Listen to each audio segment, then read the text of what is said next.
السلام عليكم، ازيكم يا بنات؟ عاملين ايه؟ يا رب تكونوا بألف خير. النهارده فيديو جديد.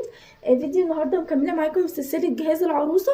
النهارده هوريكم عبايات جديده كده مختلفه في جهاز العروسه. يلا بينا نبدا الفيديو. اوريكم ايه العبايات دي. هي عبايات استقبال كده صيفي وخريفي وحلوه جدا. يلا بينا نبدا الفيديو عشان ما اطولش عليكم. ما تنسوش تشتركوا في القناه وتفعلوا زر الجرس. ويلا بينا اقول لكم ايه الحاجات اللي هنشوفها في الفيديو النهارده.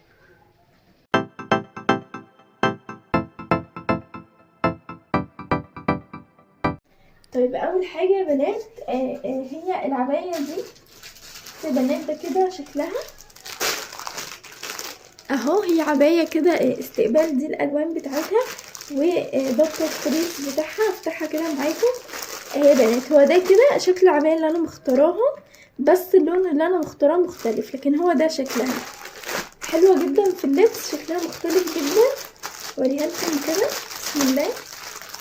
هي طبعا فسكوز استقبال قط. شكلها حلو قوي. نفتحها بس اوريكم الوانها على الطبيعه تحفه. بصوا الوانها حلوه قوي، وفي اللبس الالوان بتاعتها دي بصراحه خطيره وعجبتني جدا. يعني هو ده كده شكلها. واحلى حاجه فيها ان العبايه دي بصوا اهو. بصوا يا بنات العبايه دي فشكلها خطير جدا. لو عندك ضيوف بقى مش هتحتاجي انك انتي تلبسي اي حاجه طويله او كده. وفيها هنا استك عند الحته دي في الايد، فبتلم الكم بيبقى واسع من فوق ونازل على طول الايد من تحت. بصراحه شكلها خطير وعجبني جدا، فانا جبتها وعجبتني جدا كاستقبال. والوانها كانت جديده بالنسبه لي. دي كده اول عبايه معايا. هشيلها كده بس.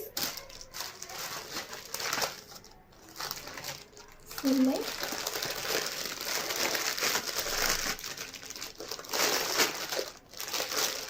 هشيلها كده.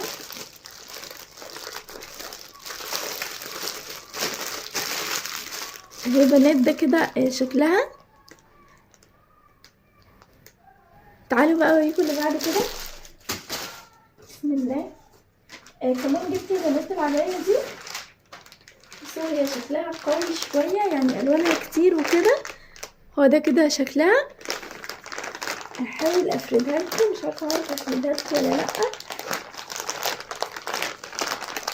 الاولى كده الوانها هادية وغامقة في نفسها شوية، مفيهاش غير فكرة التطريز اللي عند الرقبة. فحبيت اجيب حاجة الوان كده وتبقى مبهجة. هو ده كده شكلها برضو بكم. فمبسوطة قوي بالعبايات دي بصراحة، ان انا مش هحتاج ان انا البس اي حاجة فيها. برضو فيها استك من هنا. وده شكل كده الكم بتاعها. هي بنات هي فيها الوانات كتير كده، وفكرتها حلوة جدا. بس انا خايفة بس افردها، معرفش اطبقها تاني. وفيها الحزام ده. بصوا الحزام ده بيضيقها. شايفين الكشكشة اللي اتعملت هنا؟ دي فكرة الحزام اللي فيها. والحزام فيه الاكسسوار دي. هي تقيلة على فكرة، يعني شكلها حلو جدا برضو عجبتني. وانا اخترتها بصراحة، عجبتني جدا في الالوان وكده. بسم الله. اشيلها كده معاكم. للاسف الحاجات دي يا بنات انا جايباها من فترة ومش لاقي حتى سعر عليها. بس ده اسم البراند، يعني ده شكل كده البراند بتاعها وده الاسم بتاعها. انا مش عارفة بصراحة السعر دي كام ولا سعر اللي قبلها. بس عموما يعني هي العمليات الاستقبال دي بتبقى في حدود 250 300 350 بتتفاوت يعني. بس هي مش تبقى اكتر ولا اقل من كده. الا بقى العمليات الاستقبال اللي هي مثلا المغربي والسوري، واللي هي العروس بتستخدمها اول يوم الفرح، دي بتبقى مختلفة شوية. يعني تقريبا انا بتاعتي جبتها ب1200، فبتبقى ارقام خزعبلية بصراحة. دي كده تاني واحدة. تعالوا بقى اوريكم اللي بعد كده. السكر دي عجبتني قوي. بس يا بنات اوريكم شكلها. هي كده هفتحها بس. هم حاطين هنا شكل غير شكل العباية، مش عارفة ليه بصراحة، بس تمام يعني. هحاول كده افتحها لكم. عجبتني قوي السكر دي. يمكن ماما كانت معترضة عليها زي اي ام، يعني الاسود بيعفرتهم كده ويضايقهم. بس انا بصراحة عجبتني. هوريكم بقى ليه. دي بقى انا هفردها لكم. هي بنات بصوا هي كلها الخامة دي والشكل ده، وهنا فيها الدواير دي، وهنا الكم مفتوح، وفي الفيونكة دي. حبيتها قوي القماشة بتاعتها. بصوا بتتلم ازاي، طرية يعني. شايفين كل دي هلمها لكم ازاي في كف ايدي، طرية قوي وناعمة كده وخفيفة وشكلها مختلف. يعني مش كل حاجة لازم تبقى برضو الوان، لازم ننوع كده بصراحة. دي خطفت قلبي في اللبس بقى لما قستها، كانت خطيرة والحمد لله يعني ماما غيرت رأيها، بس تمام يعني. فبرضو جبت دي حلوة قوي، بس هي مشكلتها ان هي نص، فدي بقى ممكن استقبل بيها اختي، مامتي، حد كده عادي يعني متعودة عليها، وممكن عادي اظهر بنص. جبت دي حلوة قوي في الاستقبال برضو. وكمان جبت القمر دي، بصوا هو ده كده شكلها حلو قوي. دي مغربية برضو، جايبة منها واحدة تانية بس اللون مختلف يعني، مش ابيض واسود، لا الوان. وتقريبا وريتها لكم برضو في الفيديوهات. افتحها كده معاكم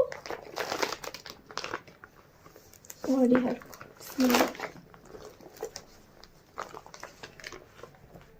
اهي يا بنات بصوا بقى الجمال والحلاوة، مش عارفة اعدلها لكم.